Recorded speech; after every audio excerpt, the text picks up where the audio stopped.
Hello' ভিউৱাৰ্ছসকল, আজি আপোনালোক সকলৰ কাৰণে এটা গুৰুত্বপূৰ্ণ ভিডিঅ' লৈ আহিছোঁ।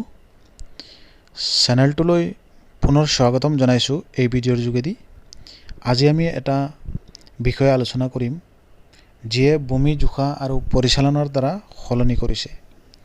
আপোনালোকে এই ভিডিঅ'টোত জিঅ' টেগিং মানে কি, জিঅ' টেগিং কিয় কৰা হয়, আৰু মিছন বসুন্ধৰা 3.0ৰ যিবিলাক মাটিত জিঅ' টেগিং হৈ আছে, এতিয়া বহুতেও এই বস্তু নাজানিবও পাৰে। সেইকাৰণে আপোনালোক সকলোৰ কাৰণে এই ভিডিঅ'টোত সম্পূৰ্ণ জিঅ' টেগিংটো কেনেকৈ হয়, জিঅ' টেগিংটো মানে কি, বিষয়খিনি আপোনালোকে জানিব পাৰিব। গতিকে এই বিষয়লৈ চিন্তা নকৰিবা। এই ভিডিঅ'টোৱে শেষত আপোনালোকে জিঅ' টেগিং কি, ই কেনেকৈ কাম কৰে, ইয়াৰ গুৰুত্বপূৰ্ণ সম্পৰ্কে সম্পূৰ্ণ জ্ঞান লাভ কৰিব পাৰিবা। গতিকে আৰম্ভ কৰোঁ আহক, সময় নষ্ট নকৰাকৈ। জিঅ' টেগিং মানে কি?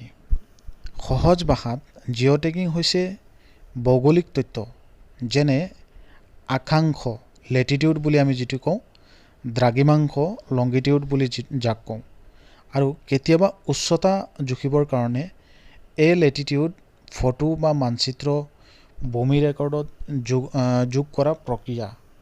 ইয়াক ভূমি বা সম্পত্তিৰ এক ডিজিটেল ঠিকনা দিয়া বুলি ভাবিব পাৰি। যিবিলাক মাটিৰ ওপৰত গৈ পেলাই ফটো কৰা হয়, আৰু সেই ফটোৰ তলত আপোনালোকে চাব লেটিটিউড আৰু লংগিটিউড লিখা আছে, আৰু তাত কেইটামান সংখ্যাও লিখা থাকে, সেইটোকে কয়। উদাহৰণস্বৰূপে, যদি আপুনি ভূমিৰ এটা অংশৰ ফটো তুলি তাৰ সঠিক স্থান টেগ কৰে, যে সেই জেগাটোত থিয় হৈ পেলাই সেই জেগাটোত টেগ কৰে, সেয়াই হৈছে জিঅ' টেগিং। ই গুগল মেপছত পিন এটা পেলোৱাৰ দৰে, কিন্তু অতি সঠিকতাৰ সৈতে ই আপোনাৰ টেগিংটো কৰে সঠিক লোকেশ্যনত। গতিকে এতিয়া ভূমি জোখাত জিঅ' টেগিং কেনে ব্যৱহাৰ কৰা হয় বা কিয় ব্যৱহাৰ কৰা হয়, সেই বিষয়ে কওঁ।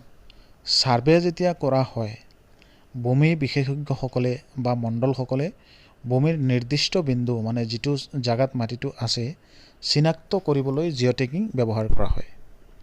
ইয়াৰ দ্বাৰা সঠিক মানচিত্ৰ তৈয়াৰ কৰা হয়, সীমা জুখিব পৰা আৰু ভূমিৰ মালিকানা সম্পৰ্কীয় বিবাদো সমাধান কৰা হয় এই জিঅ' টেগিঙৰ দ্বাৰা। আপোনালোকে কল্পনা কৰক, দুজন ভূমি মালিকে সীমালৈ বাদ বিবাদ কৰিছে। জিঅ' টেগ কৰা ডাটাৰ সহায়ত ছাৰ্ভেসকলে সঠিক সীমা আসন্দিগ্ধ প্ৰমাণ দিব পাৰে।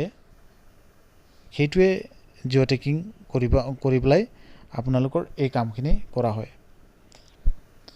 জিঅ' টেগিং নগৰীয়া বা পৰিকল্পনাৰ ক্ষেত্ৰত এক বিপ্লৱ আনি দিছে। পৰিকল্পনাকাৰীসকলে ৰাস্তা, অট্টালিকা, অন্যান্য যিবিলাক যে এৰিয়া আছে, সেইবিলাক সঠিকভাৱে ডিজাইন কৰিবলৈ ইয়াক ব্যৱহাৰ কৰে। আৰু ইয়াৰ কেৱল নগৰৰ বাবেই নহয়, জিঅ' টেগিঙৰ দ্বাৰা বনাঞ্চলৰ ধ্বংস বা মাটিৰ ক্ষয়ৰ দৰে পৰিৱেশ পৰিৱৰ্তন ট্ৰেক কৰি চাব পৰা যায়। জিঅ' টেগিং কি সঁজুলি ব্যৱহাৰ কৰি কৰা হয়, সেইটো আপোনালোকে জানিব পাৰে, জানিলে কামত আহিব। 1 নম্বৰ, GPS। আমি সকলোৱে মোবাইল ফোনত প্লে ষ্ট'ৰত গৈ পেলাই GPS কেমেৰা চাৰ্চ কৰিলে বিভিন্ন ধৰণৰ কেমেৰা পোৱা যায়।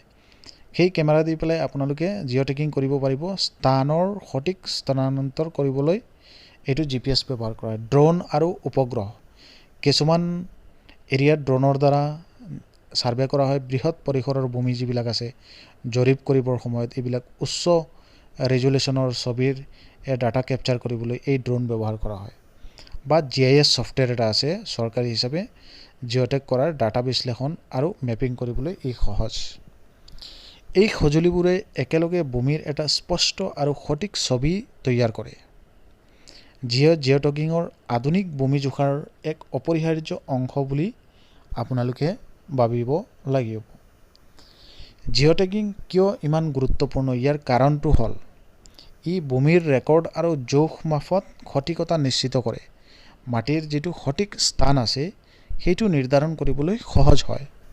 ই ভূমিৰ বিবাদ দ্ৰুত আৰু ন্যায়সংগতভাৱে সমাধান কৰাত সহায় কৰে। এনেধৰণৰ আপোনালোকৰ নগৰীয়া পৰিকল্পনা আৰু পৰিৱেশ পৰ্যবেক্ষণ অধিক কাৰ্যক্ৰম কৰে। সৰলকৈ ক'ব গ'লে, জিঅ' টেগিঙে ভূমিৰ ব্যৱস্থাপনা আৰু বুজাৰ পদ্ধতি একেবাৰে সলনি কৰিছে।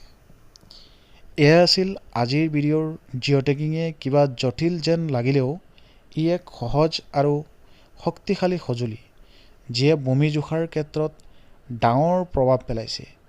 যদি এই ভিডিঅ'টো আপোনালোকৰ উপযোগী লাগে তেতিয়াহ'লে এই ভিডিঅ'টো আপোনালোকৰ বন্ধুবৰ্গক সকলোলৈ শ্বেয়াৰ কৰিব আৰু চেনেলটো ছাবস্ক্ৰাইব কৰিবলৈ নাপাহৰিব, কাৰণ আমি আপোনালোক সকলোৰ কাৰণে এনেধৰণৰ টপিকছ লৈ আহোঁ যিবিলাক আপোনালোক সকলোৰ কাৰণে মাটি বাৰীৰ ক্ষেত্ৰত হওক বা ইনফৰমেশ্যন ৰিলেটেড আমি ইনফৰমেশ্যনবিলাক আপোনালোক সকলোৰ কাৰণে লৈ আহোঁ।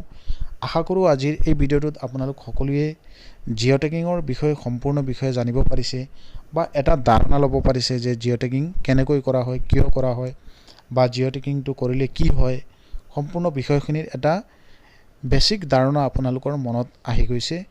গতিকে সেই ছিষ্টেমতে মিছন বসুন্ধৰাৰ যিবিলাক মাটি বাৰীৰ কাম কাজ এতিয়া আৰম্ভ হৈছে 3.0 আৰু জিঅ' টেগ হৈ আছে বুলি বহুতে কমেণ্টো কৰিছিল, কিন্তু বহুতে কৈ আছে যে জিঅ' টেগ হৈছে নে হোৱা নাই সেইটো বিষয়ে তেওঁলোকে নাজানে।